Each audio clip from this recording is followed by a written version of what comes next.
নমস্কার বন্ধুরা, গ্রিন সোলারের একটা নতুন ভিডিওতে আপনাদের সবাইকে স্বাগত জানাই। আর একটা নতুন ভিডিও নিয়ে আমরা আজকে চলে এসেছি। সোলার সিস্টেমের কত খরচা হতে পারে, অনেক বন্ধুদের প্রশ্ন থাকে যে সোলার সিস্টেমের খরচা কীভাবে হতে পারে, কতটা হতে পারে, কীরকমভাবে হয়, কি কোন কোন কম্পোনেন্টের দরকার লাগে, সেসব আলোচনা নিয়ে আজকের ভিডিওটা। তো আমাদের আজকে তিনটে মেন টপিক, সেটা হচ্ছে 5 কিলো সোলার সিস্টেম, একটা 5 কিলো অনগ্রিড বা অফগ্রিড সোলার সিস্টেম কতটা পরিমাণে ইলেকট্রিক জেনারেট করতে পারে পুরো দিনে, সেটা আমাদের আজকে একটা টপিক, 1 নম্বর টপিক। 2 নম্বর টপিক, 5 কিলো সোলার সিস্টেমের লোড কতটা চালাতে পারবেন, যে একটা 5 কিলো সিস্টেম বাড়িতে ইনস্টল করছেন তাতে কী রকম পরিমাণ অনগ্রিড সোলার সিস্টেমে কতটা পরিমাণে লোড চালাতে পারবেন, অফগ্রিড সোলার সিস্টেমে কতটা পরিমাণ লোড চালাতে পারবেন। এবং তৃতীয় নম্বর পয়েন্ট হচ্ছে আমাদের 2024 সালে একটা অনগ্রিড বা অফগ্রিড সোলার সিস্টেম লাগাতে গেলে যে কতটা পরিমাণ খরচা হতে পারে, সেই খরচাটা আজকে আমরা চলুন ভিডিওটা আজকে চালু করা যাক। 5 কিলো সোলার সিস্টেম কত ধরনের হতে পারে। 5 কিলো সোলার সিস্টেম সাধারণত 3 ধরনের হয়, একটা হচ্ছে on grid solar system, off grid solar system এবং hybrid solar system. On grid solar system বলা যেতে পারে যে আমাদের যেটা জেনারেশান হয় দিনের বেলা, লোড থাকা অবস্থায় যেটা জেনারেশান হয়, এক্সট্রা যদি জেনারেশান হয়ে থাকে সেটা গ্রিডের মাধ্যমে বাইরে চলে যাবে। এবং আমরা যদি জেনারেশানের জন্য মানে আপনার লোড যদি বেশি থাকে সেই ক্ষেত্রে আপনার এই গ্রিড থেকে আবার নিয়ে আপনাকে দেবে, সেটাই হচ্ছে অনগ্রিড সোলার সিস্টেম। আর অফগ্রিড সোলার সিস্টেম হচ্ছে আমাদের ব্যাটারি সিস্টেম, যেটা এক্সট্রা জেনারেশন হলে আমরা ব্যাটারিতে স্টোর করে রাখি, তার জন্য ব্যাটারি রিকোয়ারমেন্ট হয়। অনগ্রিড সোলার সিস্টেমে কিন্তু ব্যাটারি রিকোয়ারমেন্ট হয় না, অফগ্রিড সোলার সিস্টেমের ক্ষেত্রে ব্যাটারি রিকোয়ারমেন্ট হয়। আর সেটা জেনারেশান মানে আমরা দিনেরবেলা লোড চলা অবস্থাতে যদি আপনার জেনারেশান বেশি হয় সেটা ব্যাটারিতে স্টোর রাখে এবং রাত্রিবেলা সেটা আপনারা ইউজ করতে পারবেন। এতে আপনাদের কোনো গ্রিড এক্সচেঞ্জ হবে না, মানে আপনি দিতেও পারবেন না আর নিতে পারবেন, আপনি একমাত্র নিতে পারবেন। এবং হাইব্রিড সোলার সিস্টেমের ক্ষেত্রে hybrid solar system on-grid off-grid দুটোই ফেসিলিটি থেকে থাকে সাধারণত। আপনি এক্সট্রা জেনারেশন হলেও দিতেও পারবেন, এক্সট্রা জেনারেশনে ব্যাটারিও চার্জ করতে পারবেন। আপনার কোনটা প্রেফারেন্স সেই ক্ষেত্রে আপনি সেটাকে কনফিগার করে মেশিনটাকে রাখতে পারবেন। তো আসুন, অনগ্রিড সোলার সিস্টেম, একটা 5 কেভি অনগ্রিড সোলার সিস্টেম বা অফগ্রিড সোলার সিস্টেম কত ইউনিট সোলার জেনারেট করতে পারে বা কত ইউনিট ইলেকট্রিসিটি জেনারেট করতে পারে। দেখুন, আমরা অ্যাভারেজলি একটা ধরে রাখি যে 5 কিলো সোলার সিস্টেম পার কিলোওয়াটে 5 ইউনিট করে জেনারেট করে। সেই হিসাবে দেখতে গেলে আমাদের একটা 5 কিলো সোলার সিস্টেম সারাদিনে 25 ইউনিট জেনারেট করতে পারে। একটা অনগ্রিড অফগ্রিড বোথের ক্ষেত্রেই সেমভাবেই কাজ করে, হাইব্রিডের ক্ষেত্রেও সেমভাবেই কাজ করে, ঠিক আছে।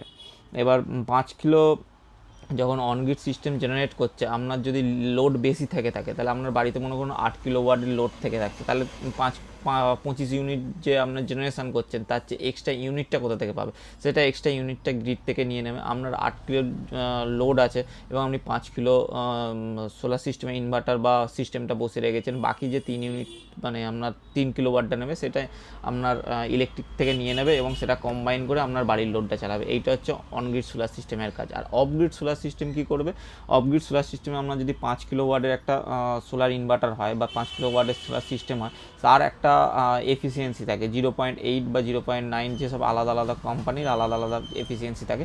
সো সেই ক্ষেত্রে 5 কিলো অফগ্রিড ইনভার্টার আপনার 4 কিলো পর্যন্ত লোড নিতে পারবে। তো 4 কিলো মনে করুন আপনার বাড়িতে লাইট, পাখা, TV, fridge, submersible, AC, induction oven, micro oven, এইসব হেভি লোডগুলো যদি থেকে থাকে তাহলে সেই ক্ষেত্রে কিন্তু আপনার off-grid solar system 5 kilo solar system কিন্তু নিয়ে নেবে লোডটা। তার জন্য আপনার এক্সট্রা ইলেকট্রিসিটি যদি কোনো সময় দরকার লাগে সেটা নেবে, কিন্তু এক্সট্রা ইলেকট্রিসিটি জেনারেট হলে সেটা কিন্তু এবার বলা যাক যে 5 কিলো সোলার সিস্টেমে কীরকম খরচা হতে পারে, অনগ্রিড সোলার সিস্টেম বা অফগ্রিড সোলার সিস্টেম বা হাইব্রিড সোলার সিস্টেমে কীরকম খরচা হতে পারে। দেখুন, সোলার সিস্টেমে প্যানেল আমরা সাধারণত এখনকার 3 রকম প্যানেল মার্কেটে অ্যাভেলেবেল পেয়ে যাবেন।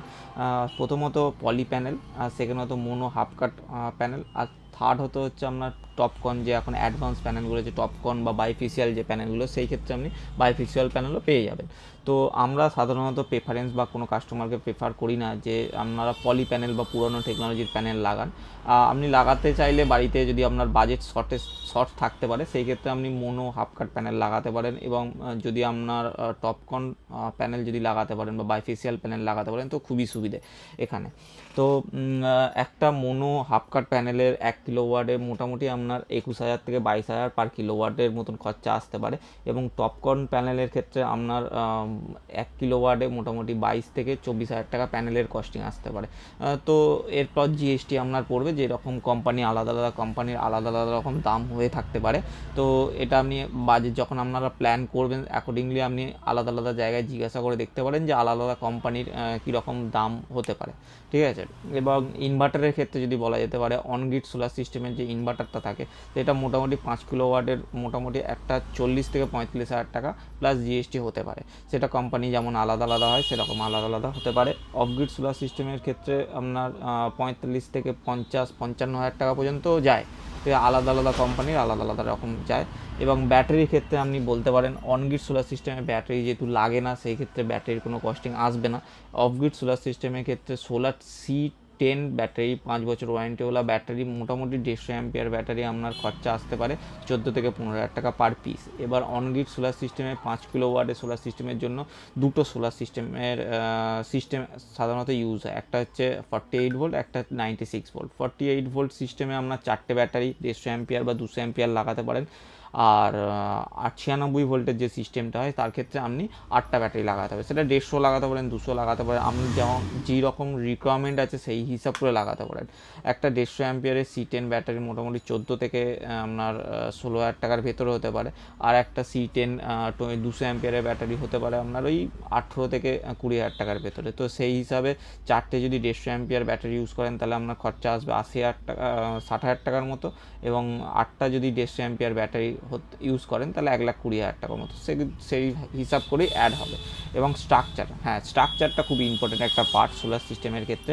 দেখুন স্ট্রাকচার যেহেতু আমাদের সোলার প্যানেল মোটামুটি 25 বছর 26 বছর ওয়ারেন্টি পিরিয়ড থাকে এখন আপাতত, তো একটা স্ট্রাকচার মোটামুটি 25 বছর টেকা উচিত, সেই জন্য সেইভাবেই স্ট্রাকচার করা উচিত। অনেকে কম বাজেটের ক্ষেত্রে গিয়ে লোহার স্ট্রাকচার লাগিয়ে তাতে প্লাইমার করে দেয়, তো আমরা সাধারণত এই প্রেফারেন্সগুলো দিই না। তো চেষ্টা করবেন জিআই স্ট্রাকচার বা কোনো ভালো কোম্পানির স্ট্রাকচার বা টাটা স্টিলের স্ট্রাকচার যেগুলো হয় সেইগুলো ইউজ করতে। লো রাইজ স্ট্রাকচারের ক্ষেত্রে আপনার একটা 5 কিলোওয়াটের সোলার সিস্টেম বসাতে গেলে 15 থেকে 20,000 টাকা মোটামুটি খরচা আসতে পারে একটা লো রাইজ স্ট্রাকচারের ক্ষেত্রে। আর হাই রাইজ স্ট্রাকচার মনে করুন যেগুলো মোটামুটি মাটি থেকে বা ছাদ থেকে আপনার 6 ফুট হাইট পর্যন্ত থাকে, সেই সব স্ট্রাকচারের ক্ষেত্রে আপনার মোটামুটি 25 থেকে 30,000 টাকার মতন খরচা আসতে পারে।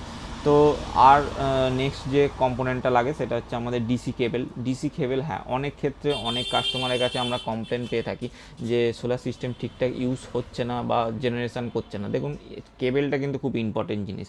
আমরা অনেক সময় ভেবে থাকি যে এসি কেবল ডিসি কেবল তো কেবেলই হয়, কেবেলের ক্ষেত্রে কি আমরা আলাদা করে কিছু ইউজ করব, কিন্তু ডিসি সিস্টেমের ক্ষেত্রে ডিসি কেবলটা ইউজ করা আমার মনে হয় খুবই দরকার।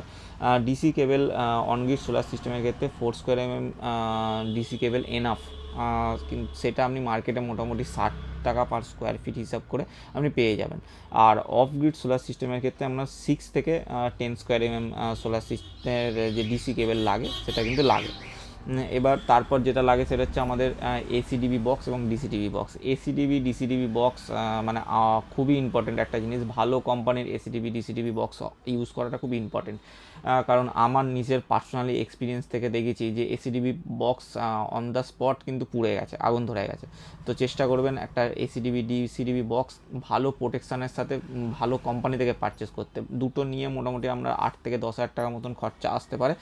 আর তারপর আর্থিং, হ্যাঁ সোলার সিস্টেম যেখানে বসছেন চেষ্টা করবেন আর্থিং, সেখানে কিন্তু খুব ইম্পর্ট্যান্ট একটা রোল প্লে করে। আমাদের সাধারণত একটা solar system 5 kilo solar system বসাতে 3টে আর্থিং লাগে, তার সাথে একটা লাইটিং অ্যারেস্টার লাগে। তো একটা পুরো সেটটার প্রাইস মোটামুটি আপনার 5,000 টাকা মোটামুটি পড়তে পারে। তো আদার্স যে আইটেমগুলো থাকে সেই আদার্স আইটেমগুলোর মধ্যে আপনার লেবার চার্জ, ইনস্টলেশন, ডেলিভারি এই সবগুলো পড়তে পারে। তো 5 কিলো সোলার সিস্টেম যারা বাড়িতে বসাবেন তারা তো নিজে ইনস্টল করে নিতে পারবেন না, তো সেই ক্ষেত্রে আপনার বাইরে থেকে আপনি আউটসোর্স করে লেবার নিয়ে নিতে পারেন, যারা পুরো সিস্টেমটা একবারই বসিয়ে এবং পুরো সিনক্রোনাইজ করে পুরো মেশিনটা স্টেবল করে আপনাকে চালিয়ে দিয়ে যাবে। তো অ্যাভারেজলি এখন যে মার্কেট রেটটা চলছে লেবার মোটামুটি আপনার পার ওয়ার্ডে 2 টাকা করে বা 2.5 টাকা করে চলছে। একটু আপনার আশেপাশে যে ইনস্টল করে তাদের কাছ থেকে একবার কনফার্ম করে নেবেন। আর অনগ্রিড সোলার সিস্টেম অফগ্রিড বোথের ক্ষেত্রেই সেমি নেট নিয়ে থাকবে ওরা। তো আর একটা খরচা হচ্ছে অনগ্রিড সোলার সিস্টেমে যে খরচাটা, মিটার খরচাটা, যে কারেন্ট অফিসের সাথে কথা বলে ওরা একটা কোটেশন দেবে, সেই কোটেশন অনুযায়ী আপনার একটা মিটার খরচা পড়বে, সেই খরচাটা আপনাকে বেয়ার করতে হবে, সেটা এক্সট্রা। এই সোলার সিস্টেমের যে মেন ইনস্টলেশন তার সাথে কিন্তু এইটা আসে না অ্যাকচুয়ালি। আর অফগ্রিড সোলার সিস্টেমে কোনো মিটার চেঞ্জিংয়ের ব্যাপার থাকে না, আপনি যে দিনে টাকা পয়সা দেবেন সেই দিনে এসে ওরা ইনস্টল করে দিয়ে যাবে, বা আমাদের সাথে যোগাযোগ করে দিতে পারেন, আমরাও ইনস্টল করে দিয়ে যাব। অনগ্রিড সোলার সিস্টেমের ক্ষেত্রে আপনার যদি যারা সাবসিডির জন্য সাবসিডির জন্য অ্যাপ্লাই করতে চান তাদের ক্ষেত্রে বলে রাখি, তাদের ক্ষেত্রে ডিসিআর প্যানেল ইউজ করতে হবে। ডিসিআর মানে যেটা আমাদের ইন্ডিয়াতে ম্যানুফ্যাকচার 100%, সেই রকম প্যানেল ইউজ করতে হবে। তো সেই ক্ষেত্রে আপনার পার কিলোওয়াটে মোটামুটি 7 থেকে 8 হাজার টাকা এক্সট্রা পড়তে পারে।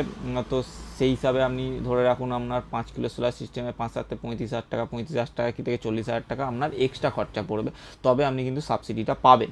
এবার কস্টিংয়ের ব্যাপারে আসা যাক। আপনার অনগ্রিড সোলার সিস্টেম এখন 2024 সাল অনুযায়ী অনগ্রিড সোলার সিস্টেমে আপনার যদি নন ডিসিআর প্যানেল মানে সাবসিডি ছাড়া যদি করতে চান, মোটামুটি আপনার 2,20,000 থেকে 2,40,000 টাকার ভেতরে খরচা আসতে পারে। আর যদি আপনি সাবসিডি স্কিমে যদি যেতে চান তাহলে সেই ক্ষেত্রে মোটামুটি ধরে রাখুন 2,80,000 টাকা মতন খরচা আসবে, এবং এখানে আপনি 80,000 টাকার মতন একটা সাবসিডি, 78 থেকে 80,000 টাকার মতন একটা সাবসিডি পাবেন। আর অফগ্রিড সোলার সিস্টেমের ক্ষেত্রে আপনার 2.5 থেকে 3 লাখ টাকার ভেতরে খরচা আসতে পারে। এবার ডিপেন্ড করে আপনি যদি 8টা ব্যাটারি সেট আপে যান তাহলে সেটা 3 থেকে 3.5 লাখ টাকা ব্যাটারি কস্টিংটা যেহেতু অ্যাড হচ্ছে। আর যদি 4টে ব্যাটারি সিস্টেমে যান তাহলে সেই ক্ষেত্রে আপনার হতে পারে ওই 2.5 থেকে 3 লাখ টাকার ভেতরে খরচাটা। তো যাই হোক, আমরা আজকে আশা করি আপনাদের ভিডিওটা আমাদের খুব ভালো লেগেছে। আর আপনারা যদি পার্সোনালি আমার সাথে যোগাযোগ করতে চান, আমার মোবাইল নাম্বার স্ক্রিনে দেওয়া রইবে 8777576308। আমাদের অফিস হচ্ছে উত্তর ঝাপদ্দা চরকতলা, ডোমজুর, হাওড়া। আমরা ওয়েস্ট বেঙ্গলের যে কোনো জায়গায় কাজ করে থাকি। যদি আপনারা আমার সাথে যোগাযোগ করতে চান আমাকে কল করতে পারেন।